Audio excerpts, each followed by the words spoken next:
Okay, welcome to inspiring your students to love science through living books. Books can transport you to a magical place. They can make you laugh. They can make you cry.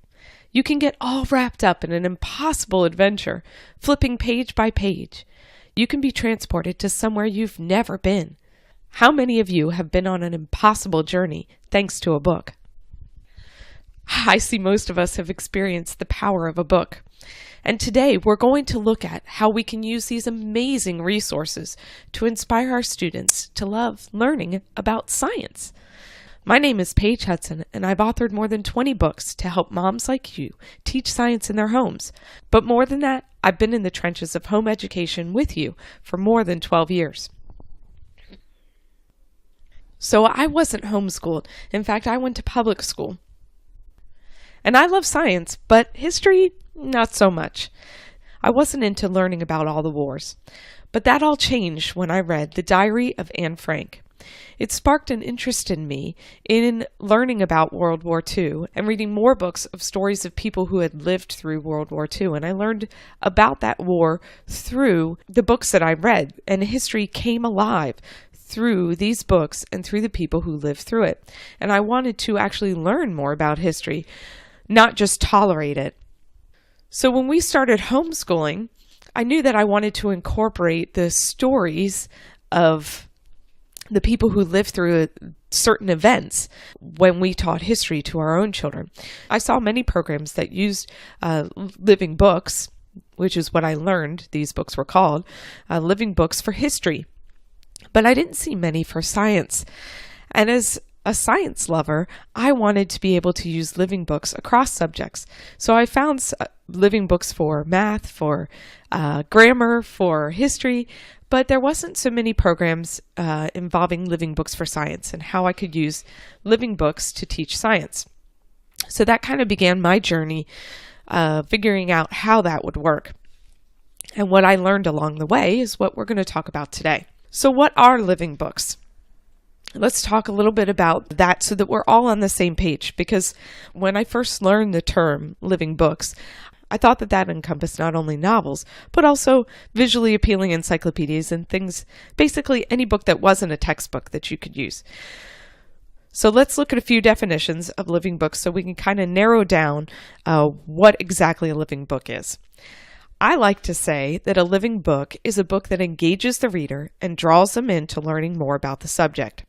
So a living book draws the reader in, makes them want to learn more about a certain subject. So for instance, after reading the Burgess Bird book, our daughter wanted to do some more bird watching to see if she could find the birds that she had read about. So she was drawn in and inspired to learn more about birds thanks to a living book. So that's how a living book will work. It will engage the reader and draw them in.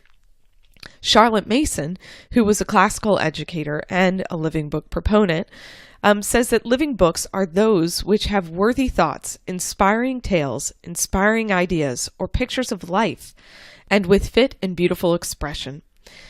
So she's saying that that living books are books that have thoughts and tales and ideas that give us a picture of life or a picture of a subject, books that we want to read more, but that we also learn from. So Karen Andriola, author of A Charlotte Mason Companion, says that when the student begins to not care for anything he is studying, a parent has something new to worry about. Living books can remedy this. They make homeschool come alive. So when you're finding that your students are no longer interested in what they're learning, they're bored by the textbook you're using or whatever material you're using, living books can come in and remedy this. They can inspire your student to want to learn about the subject again. And that's because a living book engages the reader and draws them into learning about the subject. So Cindy West, who's another living book proponent, she blogs at Our Journey Westward, writes that living books come alive as you read them. They're so well written and engaging that you can hardly put them down. So a living book is going to be a book that your student reads and can't put it down. So they're engaging, they're interesting, they're drawing your reader in, and they want to continue to read. Living books are written by authors that are passionate about the subject. And the great thing about that is the passion that they have for the subject comes through in the book and excites and interests our children in learning more. So we want to look for living books that have an author that is passionate. They love their subject. So for instance, I love science. So if I were to write a living book, it would be about science. If I wrote a living book about grammar, trust me, you wouldn't want to read it. So that's what we're looking for. The author needs to be passionate about their subject. We're looking for an author who's an authority in the subject. So either they have an educational background about the subject, they've worked in the field, or they've had firsthand experience with it. So for instance, in the Diary of Anne Frank, she's telling her story. That's her firsthand experience with what went on during World War II. So you want an author that has experience with the material, that's passionate about what they're sharing, and then you want to look for a living book that draws the reader in. The reader's pulled in by the subject or by the storyline, and then they learn about the subject. Obviously, the book needs to be interesting to read. They want to read page after page. And then finally, a living book sneaks in the facts. So it presents the facts in such a way that the student doesn't really realize they're learning. Instead, they're wrapped up in the story. Remember, the author's passion and experience is drawing the reader in, and then the student is learning as they're reading this storyline. So they're not struggling with dry, boring facts. Instead, they're enjoying a story and absorbing what the story is sharing, the scientific fact or the historical facts that the story is sharing through this living book. So Terry Johnson from Knowledge Quest says, how can you keep your children excited about learning? The answer is to supply them with living books. And I agree with her. Living books are excellent tools for us to use to inspire our students to want to learn more about a subject. I've seen it happen in my life. I've seen it happen in our daughter's life, in our son's life. They've read these living books or stories about people who have lived through the subject or an adventure about the subject, and they've wanted to learn more. So how do we choose living books? As I said previously, I used to think that an encyclopedia qualified as a living book. While encyclopedias are wonderful, they have snippets of information and great pictures, and our students can want to learn from them. Encyclopedias aren't necessarily living books. So let's look at some criteria to help choose our living books. Okay, so the first thing from Charlotte Mason herself, the first thing we want to do is the reader must enjoy it. So if we're reading a book and our students are bored to tears, that's not necessarily the living book we want to choose for our students. The second thing we want to look for is something that engages the reader. Okay, so if you're finding that your students are just saying, one more chapter, can I please read one more? They're obviously engaged in the storyline. So if they want you to continue reading, then that's a great example of a living book. If they're learning from it and they want you to keep reading, that's something that we as educators want to see our children do. So we want books that they'll enjoy, books that engage them, and we want books that are interesting and exciting. So if your student can't put it down, this goes along with one more chapter. If they can't put it down and they want to keep turning page by page, and they're learning as they go, that's what a living book can do. And then finally, the fourth thing we want to look for is we want a living book that's written by an authority. So somebody who knows their subject, somebody who includes accurate facts.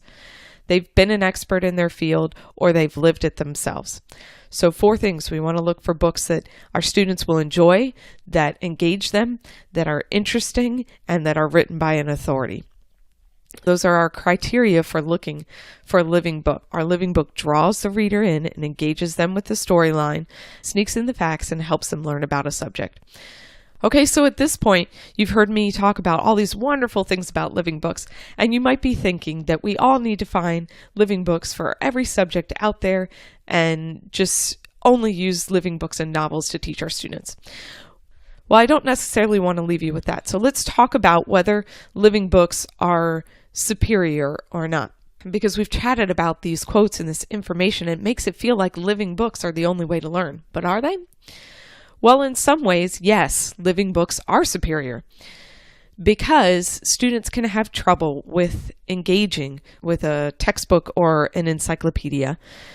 And if they don't engage with the material, they're less apt to remember it. So living books can help our students engage with that material and be more apt to remember it. I often get emails about students who are reading the Sassafras Science series, and their parents will overhear them playing or pretending to zip around the world. And as they're ziplining and going to these different locations in their imaginary play, they're sharing facts that they learned from the book.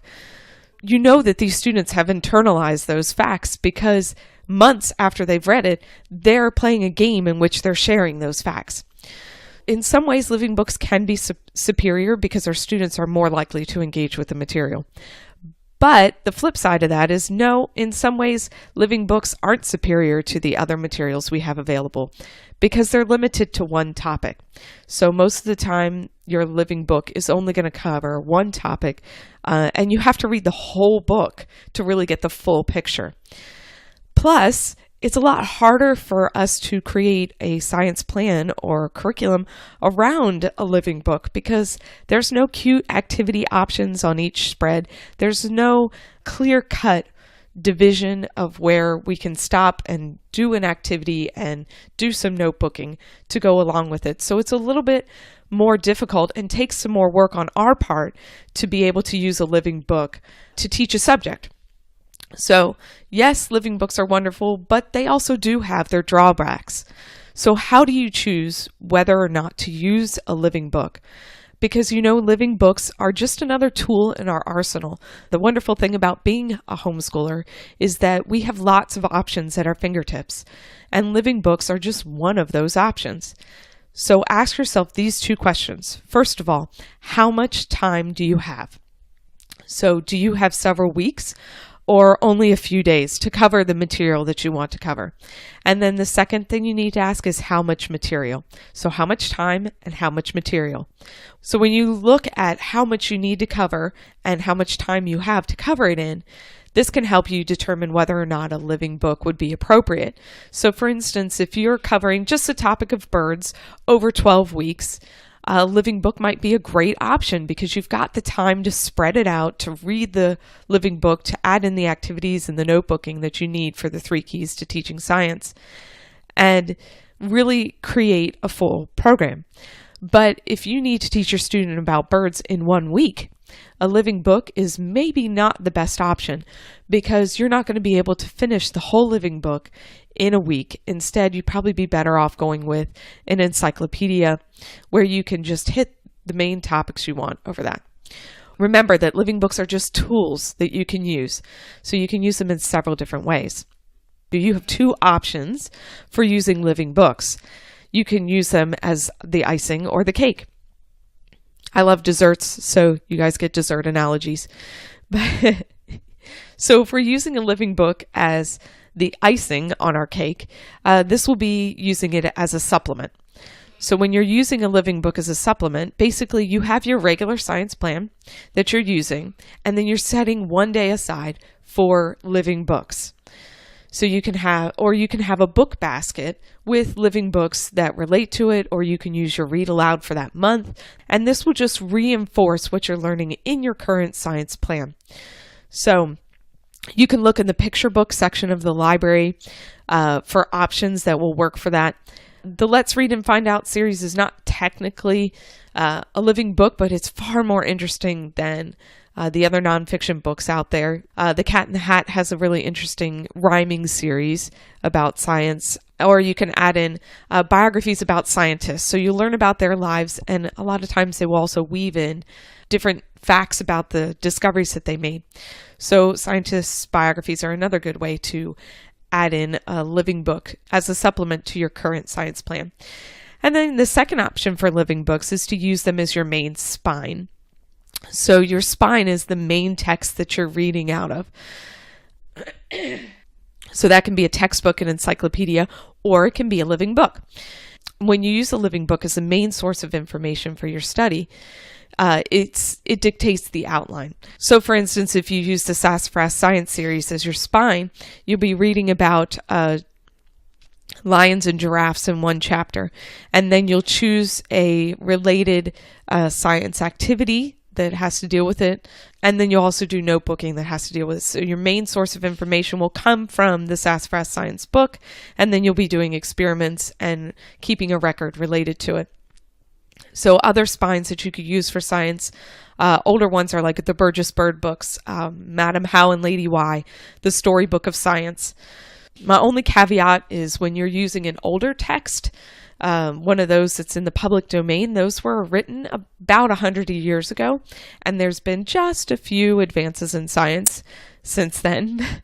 So just be aware of that. When you're using an older text, you may need to present your student with information, say, hey, since this book was written, we've discovered that, blah, blah, blah.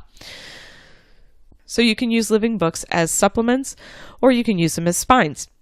So before we chat about what it looks like to use a living book for each week, before we go through that, let's go back over those 3 keys to teaching science. We believe that there's 3 things that you need each week when you're teaching science. So you're performing hands-on scientific tests. These can be things like scientific demonstrations, experiments, nature study, any kind of hands-on science activity. And then you're gathering information, and you can get that information from encyclopedias, from online resources, from textbooks, and from living books. And then you're keeping a record. So you're doing some kind of written work, whether that's notebooking or comprehension worksheets. We really prefer notebooking because it really engages both sides of the brain, and the students are more likely to remember. So I love notebooking for that. So when we're using living books to teach science, we still need to have those 3 keys. So we'll keep those in the background as we talk about what our week with science will look like. So with younger students, we're introducing the material to them, and we're filling their knowledge banks. And we can do this by reading our living book, by discussing what we read and doing some sort of writing, and then doing some kind of hands-on activity. So what we're doing here with our younger students is we're creating memory pegs, creating little pieces of information, filling their bucket full of information through the elementary years.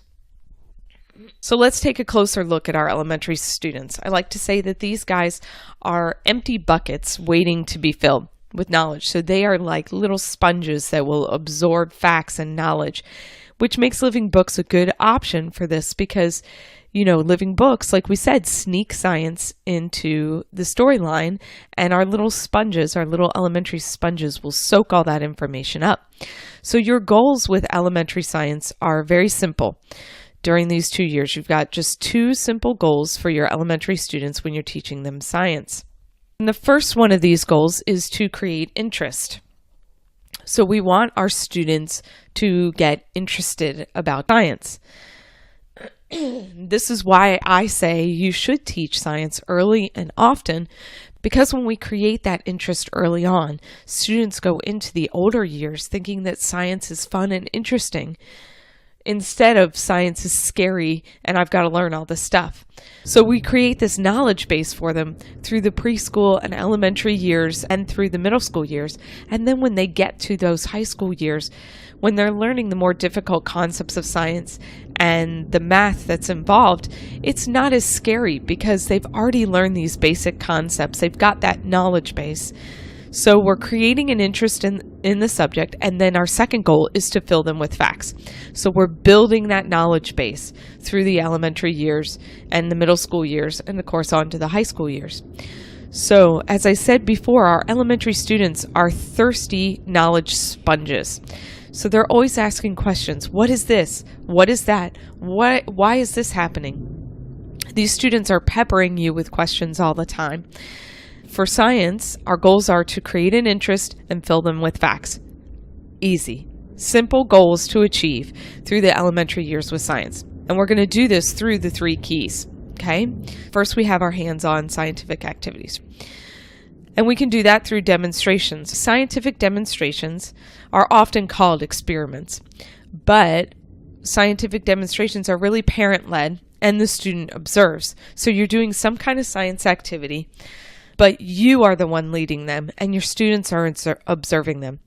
The other thing you can use for hands-on science is nature study. And living books and nature study go hand in hand. For instance, if you're using the Burgess Bird Book, you can, read a chapter in the bird book and then go out into nature to observe and find that bird. So nature study is a great way of finding science in nature. That's your main goal for nature study, and it's a great thing to partner with living books. The second thing you're going to need is to gather information. And when you're using living books to inspire your students to love science, living books are our main source of information. So they're going to be your spine. And then the third thing we're going to need is keeping a record. So when we're using living books, I love to use notebooking because notebooking has that material component, what the student learned, and a visual component, a picture. It makes it more meaningful to the student than just a straight-on comprehension worksheet. Now we're going to have some discussion time before we're doing that notebooking to make sure that the comprehension is there. But the notebooking is going to be their record of what they've learned. So it's much more meaningful to the student. And then it's going to have that picture there, which means we're going to engage both sides of the brain. So we're really working on capturing the students' interest. We're giving them 3 touch points, all of which are exciting. So we've got that exciting hands-on, we've got that interesting living book, and we've got the personalized notebooking. Okay, so those are going to be our 3 components throughout the week. So what does a sample week look like when we use living books with elementary students to teach science? Let's take a look at day 1. Day 1, we're going to read and discuss. Okay, so we're going to read the chapter in or section in our living book, and then we're going to ask some questions. So let's say we read a chapter that had to deal with lions. After we finished reading, or maybe in the middle of our reading, we may pause and ask questions. Okay, so we're going to ask leading questions like, what is one difference between male and female lions? Or we're going to ask broad questions when we finish reading. What did you learn about lions? So we're having our students do an oral narration before we're asking them to write anything down. So if your students are new to this process, you're going to want to pause every page or two and ask some questions just to make sure that they're actually understanding and hearing what you're reading. If they're used to narrations, you can wait until you finish this selection to ask the questions. But after we read and discuss, then we're going to do a notebooking page. So we've read about something, we've talked about it, we've given them a chance to formulate their narration in their mind, and then we're going to ask them to write it down. They may dictate this to you if their writing skills aren't quite up to writing that down. They can dictate it to you, you can write it down for them, or they can dictate it to you, you can write it down, then they can copy it. Or if they're up to writing it on their own, they can write it on their own. Okay? So that's what your day 1 will look like. Reading and discussing and then writing. And then day 2 is going to be a rinse and repeat. So day 2, we're going to read again, we're going to discuss again, and we're going to write again. Okay, this is if you're doing science 5 days a week. Okay, if you're doing science 2 or 3 days a week, you may only have 1 read and discuss and write day. So we're reading and discussing for 1 or 2 days in the week. And then on the 3rd day, day 3, we are going to do some kind of hands-on activity. So we're going to do a scientific demonstration or a nature study that relates to what we've read. So for instance, if we've read that chapter on lions and done our notebook sheet on that, we could do a demonstration on day 3 that had to do with cat's eyes. If you've ever seen this, you take a toilet paper tube and you put aluminum foil on one end and you shine a light on it and it reflects the light back to you just like a cat's eye. That's why at night cat's eyes look like they glow, because they actually reflect the light, just like the aluminum foil did. So we'll do some kind of hands-on activity, or if we want to do nature study, maybe we're taking our kids to a zoo so they can observe lions and their behavior. Or maybe we're having our kids observe other cats like our house pet. So nature study can look a little different, but we want to tie that in. Whatever hands-on activity we're doing, we want to tie it into what the kids are learning, because remember, we're trying to give them little pegs of knowledge. So we're tying our hands-on activity into what we learned on day 1 and day 2. Then we'll do a little bit of writing for our hands-on activity. So we can do a simple lab sheet that just has our tools, our method, our outcome, and our insight. And basically it's just a quick scrapbook page, so to speak, of what you did for the scientific demonstration. Or we can have the kids do a nature journal sheet. And again, this is a scrapbook page. At this level, we want the students to be sharing what they remember or their personal record of what they learned. So it doesn't necessarily have to be super scientific. We want it to be personal for what they've learned.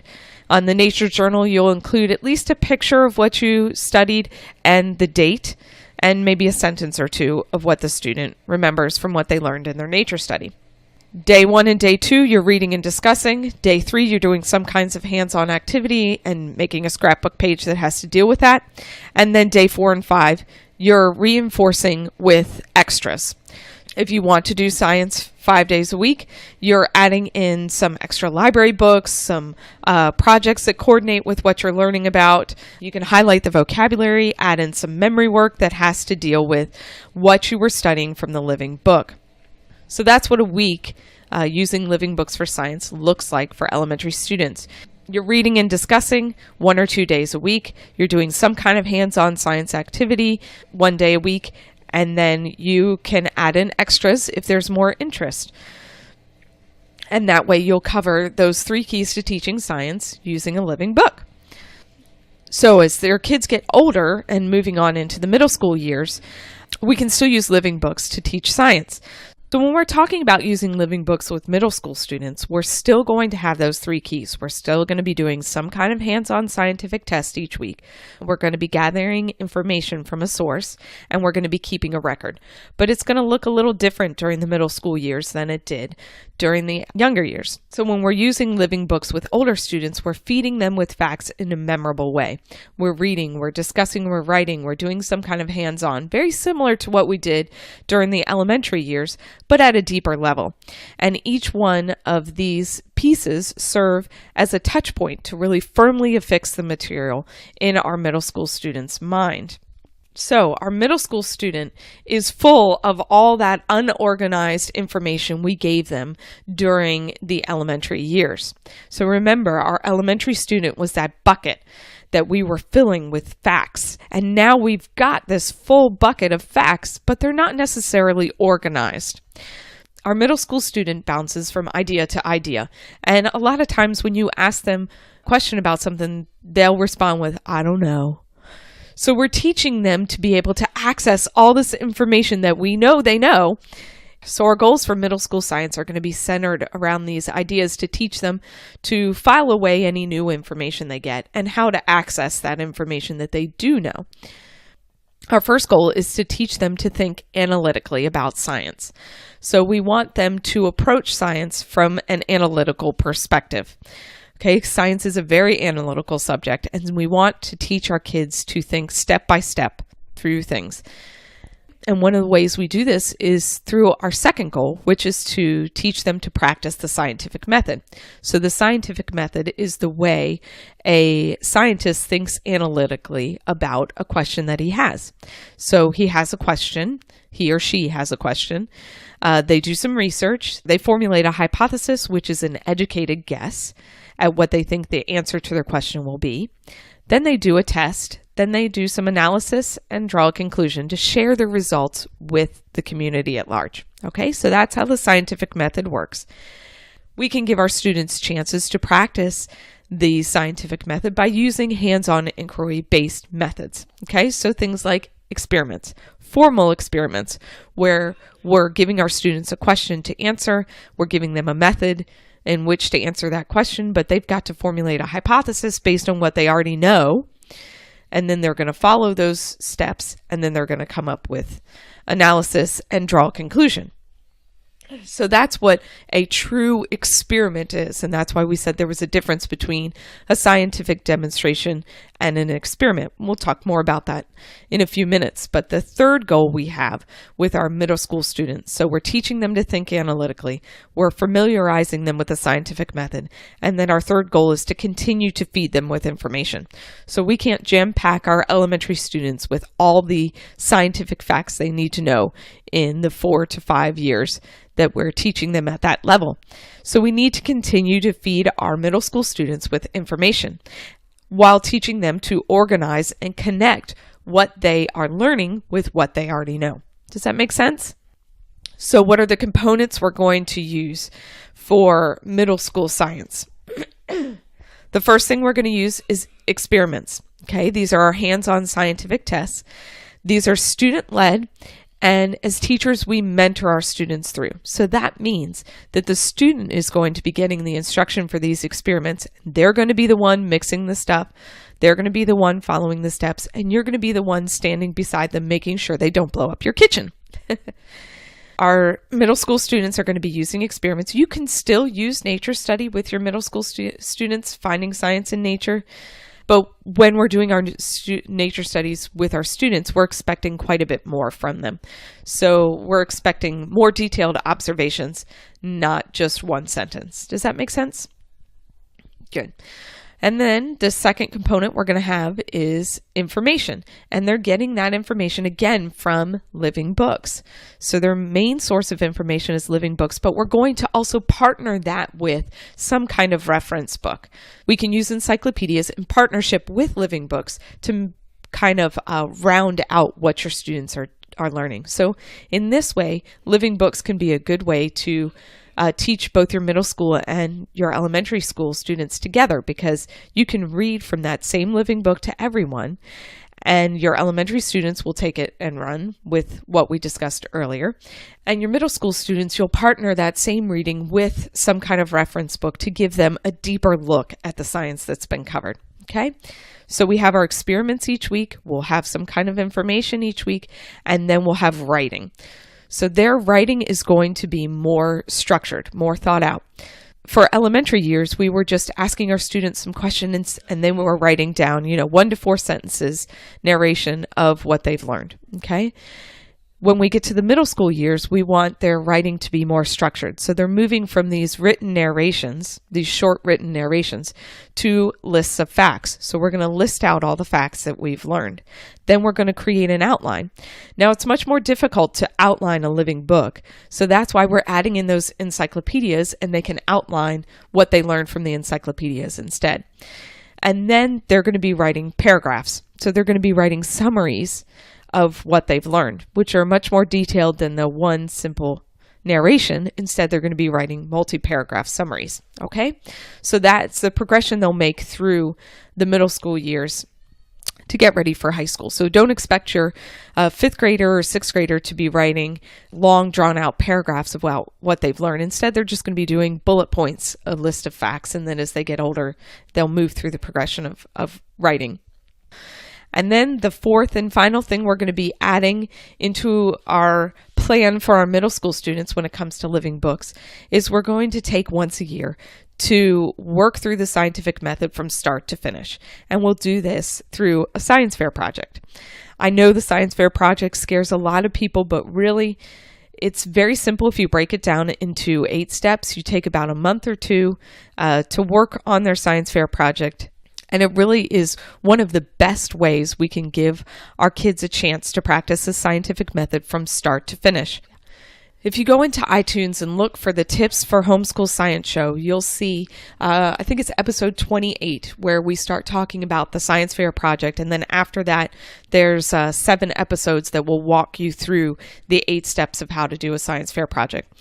So there is help out there for you to do a science fair project. I really, really encourage you to do one with your middle school students, especially if you're using living books, because we tend to partner living books with nature study, and they don't get as much chance to do those experiments where they get a chance to look at the scientific method. All right, so let's look at what a week looks like using living books with middle school students. Day 1, we'll read, discuss, and write.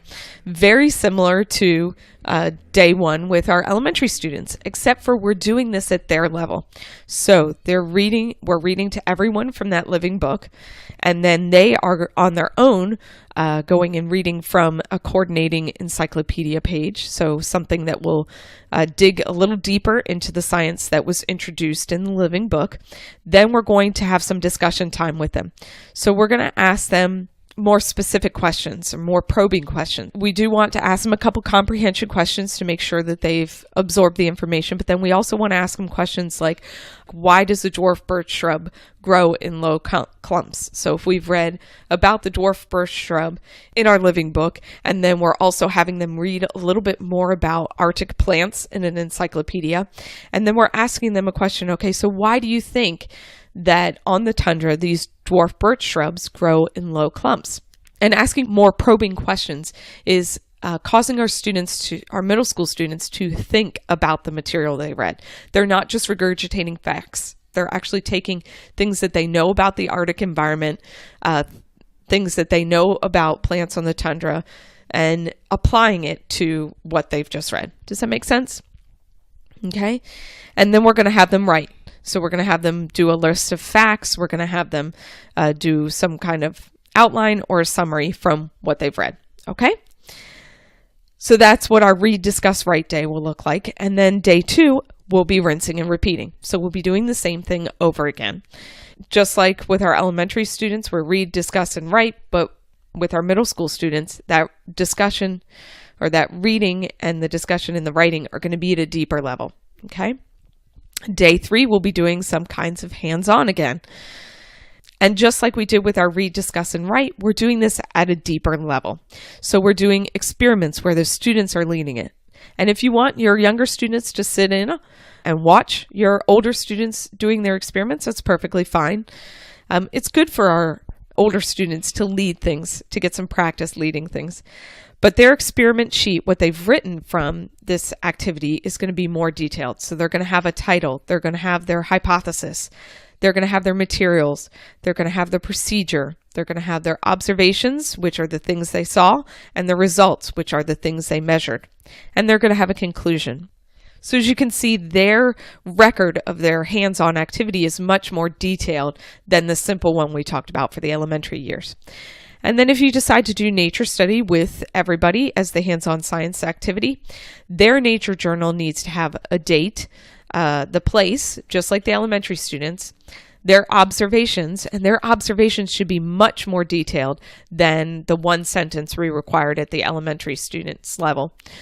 And then some kind of sketch. So their picture will be labeled, for instance. So if we're observing plants, we're not just taking a picture of the plant we've seen, we're sketching the plant and we're labeling the different parts of the flower, or we're labeling the different parts of the plant that we observed. Okay, does that make sense?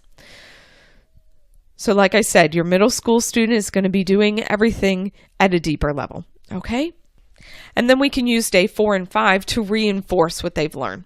So they can research and read from the encyclopedias on those days if you don't want to do it on day 1 and day 2.